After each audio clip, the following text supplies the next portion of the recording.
2022년 4월 6일 선목교회 중고등부 말씀 묵상입니다. 기도합니다. 좋으신 하나님, 오늘도 묵상의 자리에서 말씀을 보게 하시니 감사합니다. 말씀 가운데 주님을 향한 결단이 있어지도록 도와주세요. 예수님의 이름으로 기도합니다. 아멘.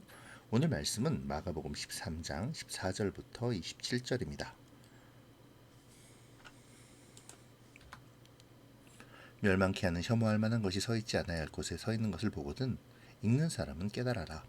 유대에 있는 사람들은 산으로 도망하여라. 지붕 위에 있는 사람은 집에 있는 것을 가지고 나오려고 내려와 들어가지 마라. 밭에 있는 사람은 옷을 가지려고 돌아서지 마라. 그때에는 임신한 여자들이나 아이에게 젖을 먹이는 여자들에게 화가 있다. 이런 일이 겨울에 일어나지 않도록 기도하여라. 그때에는 환란이 있을 것인데 이런 환란은 하나님께서 세상을 만드실 때부터 지금까지 없었던 것이며 앞으로도 이런 환란은 없을 것이다. 주님께서 이 날들을 줄여주시지 않는다면 어느 생명도 구원받지 못할 것이다. 그러나 하나님께서 선택한 사람들을 위하여 이 날들을 줄이셨다. 그때에 어떤 사람이 여보시오 그리스도가 여기 계십니다. 또는 저기 계십니다 하고 말해도 믿지 마라. 거짓 그리스도와 거짓 예언자들이 일어나서 증거와 기적을 보여줄 것이다.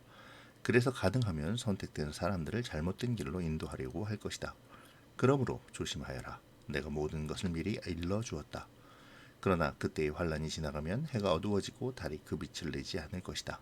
별들이 하늘에서 떨어지고 하늘에 있는 권세들이 흔들릴 것이다. 사람들은 인자가 큰 능력과 영광으로 구름 가운데 오는 것을 볼 것이다. 그리고 인자가 천사들을 보내어 땅 끝에서 하늘 끝까지 사방에서 선택된 사람들을 모을 것이다. 예수님은 오늘 본문의 시작을 멸망에 가증한 것이 서지 못할 곳에 선 것을 보거든 이라고 시작합니다. 이는 다니엘서에 기록된 말씀들을 인용한 것으로 역사적으로는 기원전 168년 수리아 왕 안티오커스 에피파네스가 성전을 침략하여 세웠던 이방의 우상 제단을 가리키는 것이죠. 그는 예루살렘 성전에 제우스상을 세우고 하나님이 부정한 짐승으로 규정하신 돼지고기를 제물로 바쳤었습니다. 실로 멸망에 가증한 것이 서지 못할 곳에 선 것이기도 하죠. 이러한 수치의 역사가 다시 도래할 것을 예수님은 선포하고 계십니다. 성전은 도리에 돌 한 개도 없이 파괴되겠죠. 그리고 예루살렘 성의 유대인들은 예수님의 말씀처럼 도망갈 여유도 없이 예루살렘의 함락을 경험하게 될 것입니다. 비참하고 참혹한 상황이 엄습하게 되겠죠. 그리 멀지 않은 미래인 주후 70년에 예수님의 이 말씀은 그대로 이루어졌습니다. 예루살렘은 참혹한 패배와 비참한 정복을 당하게 되었죠. 유대 역사가 요세푸스라는 사람의 기록에 따르면 그 당시의 사망은 11만 명, 포로는 9만 7천 명이었다고 하니 예수님의 14절부터 18절까지의 경고가 실현된 것이라고 할 수 있습니다. 21절부터 23절에서 예수님은 어제 본문에서 5절과 6절에서 경계하신 말씀을 반복하시는데요. 이는 정말로 마지막 때에 성도들을 미혹하는 영이 나타날 것이기 때문이죠. 전무후무한 핍박과 환란 속에서 그들은 희망을 보기 원할 것입니다. 그리고 그 희망을 갖기를 간절히 원하는 사람들에게 미혹하는 영의 미혹은 정말 효과적으로 또 치명적으로 다가오게 되죠. 그래서 주님은 다시 한번 그리스도를 사칭하는 이단의 무리들을 경계하고 조심하라고 당부하시는 것입니다.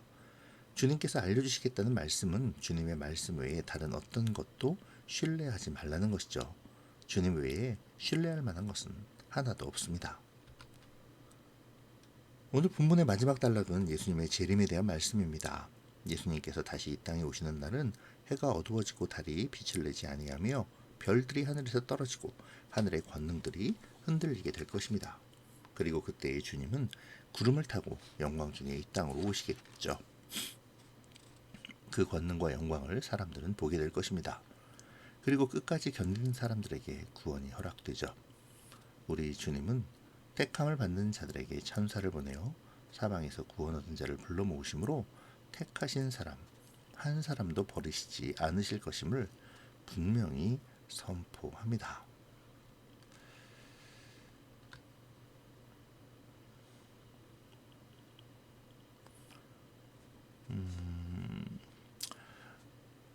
어제 본문에 이어서 예수님은 성전이 파괴될 것을 다시 선언하십니다.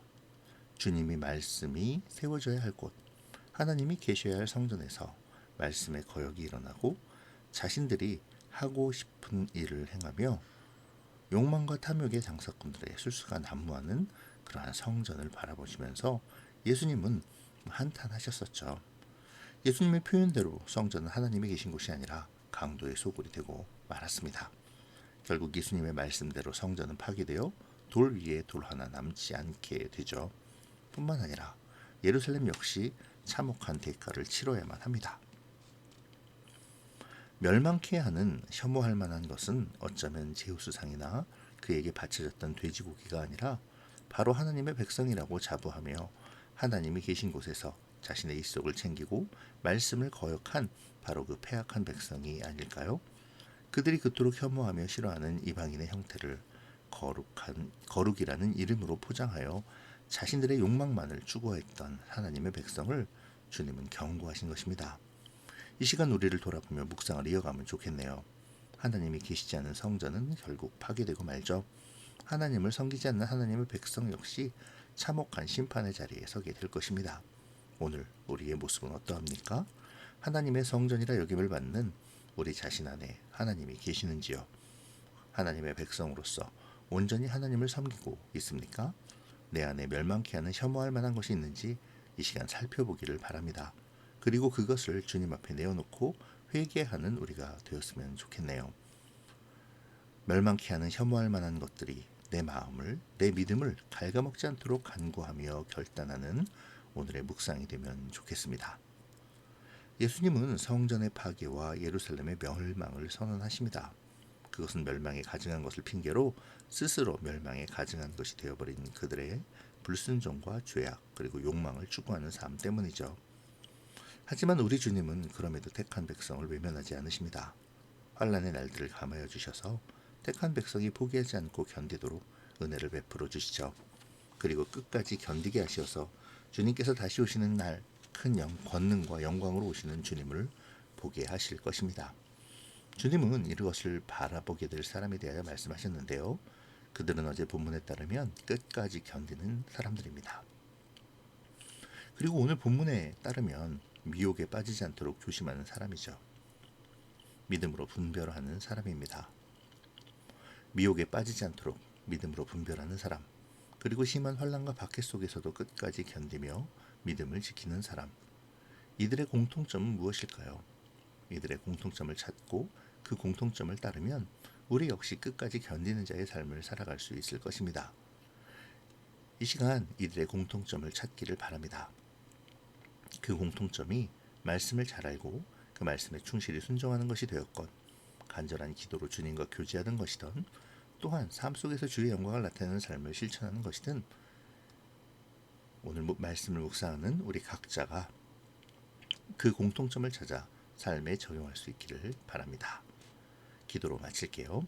좋으신 하나님, 오늘 말씀을 묵상하며 멸망에 가증한 것이 서지 못할 것에 서지 않도록 우리의 영이들을 깨어있게 하여 주셔서 멸망의 자리에 있지 않게 하시고, 언제나 주님의 말씀에 순종하며 기도로 교제함으로 주님이 함께 하시는 성전을 만들어가게 도와주세요. 예수님의 이름으로 기도합니다. 아멘. 사랑하고 축복합니다.